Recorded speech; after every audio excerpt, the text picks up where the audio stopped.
Hey everybody, Christopher here, and I am shooting from the hip today. No editing, no nothing. I am temporarily locked out of my Adobe suite, so this is how we're doing it until I can get in touch with IT, my personal IT, and figure out why I am locked out. Um, this is what we're doing. So I don't want to bury the lead. I just saw last night the new episode of The Mandalorian. I'm going to be talking full spoilers here because we have to. I'm concerned about this show. I am enjoying it. I like it. I love the whole LED screen, Unreal Engine backgrounds. I think that's brilliant. I think the design is great. I think the characters are turning out great. And I was really excited about last night's episode. I thought that there was some great character building. I thought that it was fantastic to see Ahsoka Tano. Rosario Dawson was awesome with the lightsabers. The lightsabers looked great.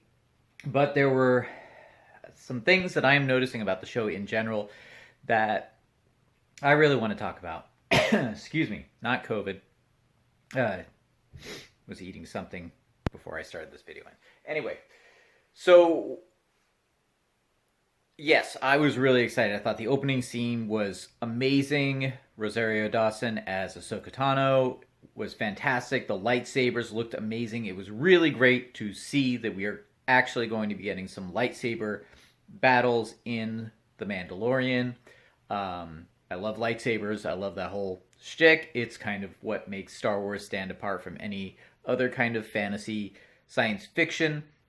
I think it'll be a long time before we see something so iconic as that in terms of weapons go for a universe. So, yeah, excellent. Really great stuff. But then we get to the actual story, and it's just kind of all set up so he can meet Ahsoka Tano and team up with her and beat some bad guys, and that's it. And get some revelations about Grogu. Grogu? Grogu. Yeah, Grogu.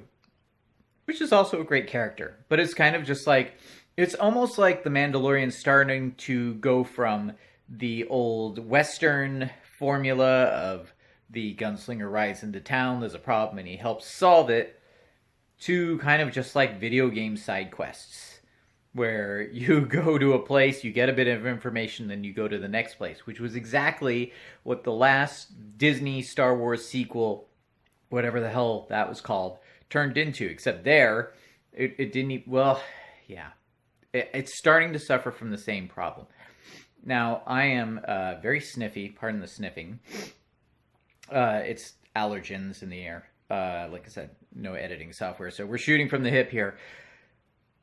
Here's the big problem that I'm having is I talk a lot about on my channel independent filmmaking and how Hollywood is collapsing and how as an independent filmmaker you can take advantage of that. That does not mean I want to see Hollywood collapse.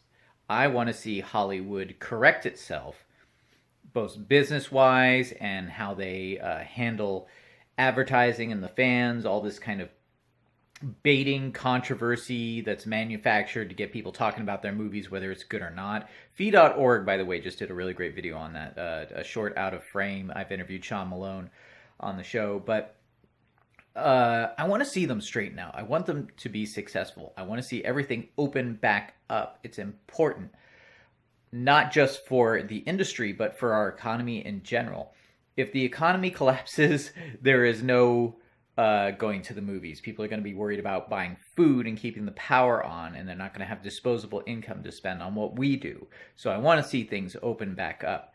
I think it's time. Yes, there's risk, but when is there ever not been risk in life? So get over that. We need to get this going again. And that includes Hollywood, and that includes reopening theme parks. I love taking my kids to Disneyland. I tried to do it before at least once a year. We have a really good time, and the artistry, like that, it's, you know, if you think about Los Angeles and then you go to Anaheim, Anaheim's economy revolves completely around Disneyland being open. There are tens of thousands, maybe hundreds of thousands of people who are just completely devastated financially, without hope, without a light at the end of the tunnel, because Disneyland is shut down. These people need to work. This brings in everything. The supply chain, food comes into there, merchandising, manufacturing, delivery, all of these aspects. It's not just like one major source of revenue, just spider webs out into the world. And anyway, I'm getting off track. What does this have to do with the Mandalorian? Just kind of making it clear. I want to see Disney succeed. I want to see all of these major companies succeed, and I want to see independent creators succeed. It's not one or the other. I'm for a free market. You can have big corporations, you can have the little guy, but you can't play favorites. You can't suppress one for another. It's all about merit. And so I want to see The Mandalorian succeed on merit. And for a while there, yeah, it's starting to. So anyway, I've gone on long enough about that. What's my problem with this episode, and what is my problem with the show in general? Well, I think this particular episode really wasted a lot of potential. It was essentially the Mandalorian shows up, the Mandalorian walks into town, he makes the bad guys think he's going after Ahsoka. Ahsoka, for 4 seconds, attacks him, and he manages to convince her that he's a good guy. And then they team up, and then they beat the bad guy. You have Michael Biehn, Hicks from Aliens, Kyle Reese from Terminator, Johnny Ringo from Tombstone. This is an amazing actor. And he shows up as this character, and he's bad for 2 minutes, and then he gets shot and killed, and that's it. What a waste of a great actor. Why are you doing that, okay?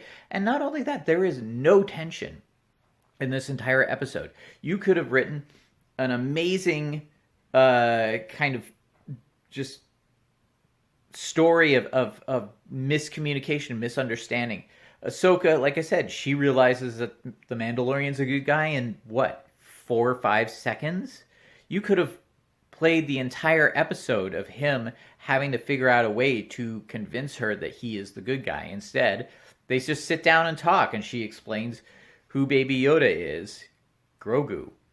I won't train him. Take him to this other place. So now he's sent on another quest. It's like every time he gets a little bit of information, he goes on to the next place. But it doesn't feel earned. None of that information feels earned.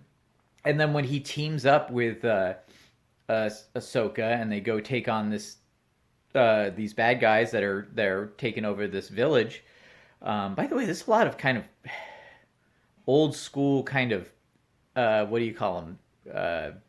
Frontier towns in this technologically rich world that we've seen. So I'm hoping they kind of maybe try and diversify that a little bit, because not every town in Star Wars can be a frontier town. It's getting very redundant. So anyway, when they beat these characters, it's easy for them. There's really no emotional payoff for it. It's just like Michael Bihn's character is bad, and he's bad for a few seconds, and then he gets shot and killed. Why can't he become a reoccurring nemesis for the Mandalorian? Why can't he be like someone that he's evenly matched with?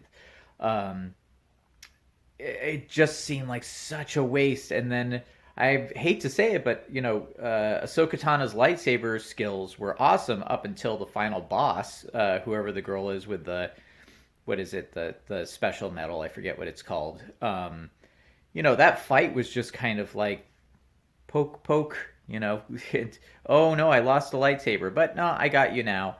And did he kill her? Or did she kill her? Didn't she? I'm pretty sure she didn't.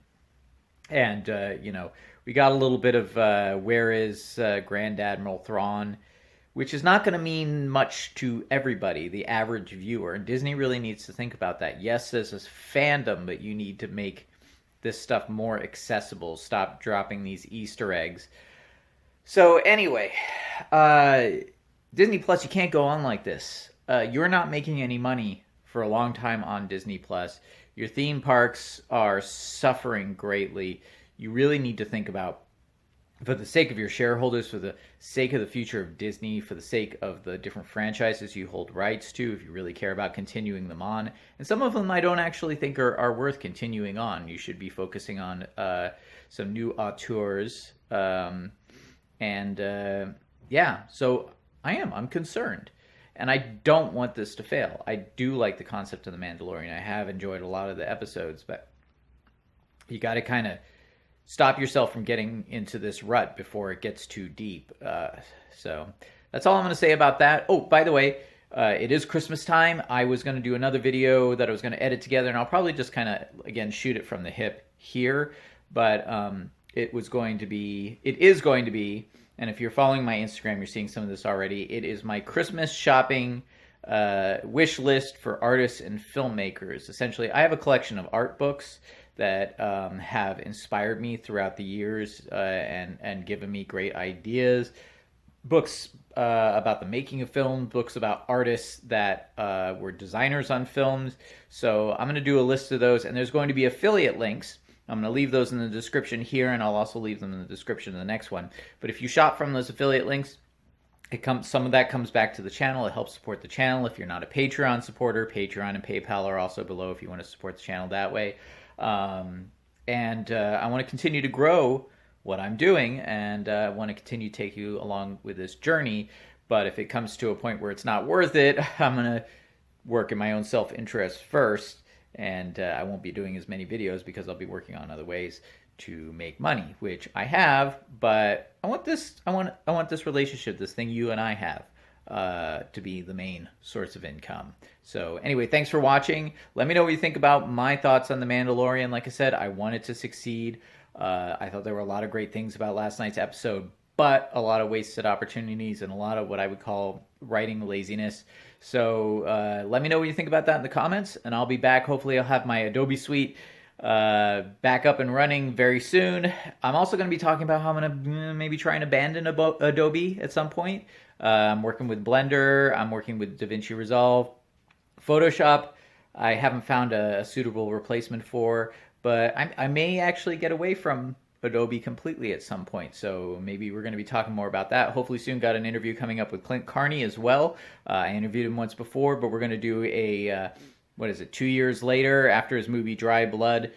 We're going to talk about what he learned, what he's excited about for the future of filmmaking, content creation.